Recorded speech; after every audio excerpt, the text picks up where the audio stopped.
Speaker Cameron Sexton is responsible for assigning those resources that she's lacking. Representative Johnson says he's deliberately putting her at a disadvantage because of political disagreements, and she says that's not fair to the people of her district. The tale of two offices that keeps evolving. Fox 17 News first told you last month about the challenges Representative Gloria Johnson faces in her state office building. She's been without an assistant since April, and she's forced to use a small converted conference room as an office, all while a normal-size office sits empty across the hall. And it's just so amazing that they will go to these lengths to be petty and to make sure that a woman who disagrees with them has less of the tools needed to do the job for her district. The state also used taxpayer money to build this glorified closet for an assistant. Last week, I showed you this credenza in here because a normal-sized desk wouldn't fit. Since my report, someone's moved in half of a normal legislative assistant's desk and changed the door to open into the hall for that desk to fit. Just a few feet separates the door from the desk. Representative Johnson says that's not enough room for an assistant to do their job. There's no room for my printer, for my computer, for the files and shelving that I need. It's just not there. I reached out to Speaker Cameron Sexton to find out why Johnson still doesn't have the same resources as every other House member. I called and emailed 4 staff members with Sexton's office on June 28th. Hi, this is Jackie calling from Fox 17 News. Again on June 29th. And today, I tried a third time. When no one answered, I stopped by his office. Hi, I'm Jackie. I'm with Fox 17 News. Okay. I've been trying to get a hold of someone in this office for about a week now. I was wondering if anyone got my messages or emails or anything. I'm filling in. Okay. I don't work in this office and no one is here. Hours later, and I'm still being ignored, as is Representative Johnson. But she says she won't let this stop her from serving her district. Johnson says she likes to keep an open door policy, which she won't be able to do now that that door opens into the hallway, as it will block the hallway now. She says no one told her they were making that change. Well, Tennesseans are asking lots of questions online, trying to learn anything about this refund that they might be getting. Some say they've had no luck trying to call the IRS, and some say calling them really doesn't do much good anyway. Murfreesboro resident Bridget McKinney-Plez said she and her husband filed their taxes back in February. Her husband was on unemployment, and she's been hitting a wall trying to figure out when they'll get their refund. It's just like a waiting game pretty much at this point.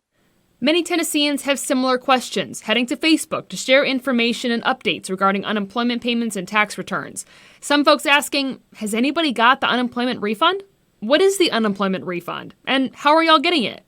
The IRS says it started paying refunds in May, with the simplest returns being issued first, like single taxpayers.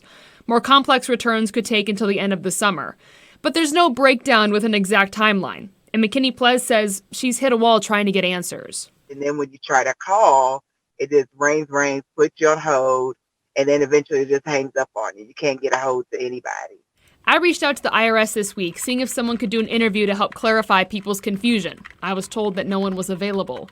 Vanderbilt law professor and federal tax expert Beverly Moran says the IRS is overwhelmed.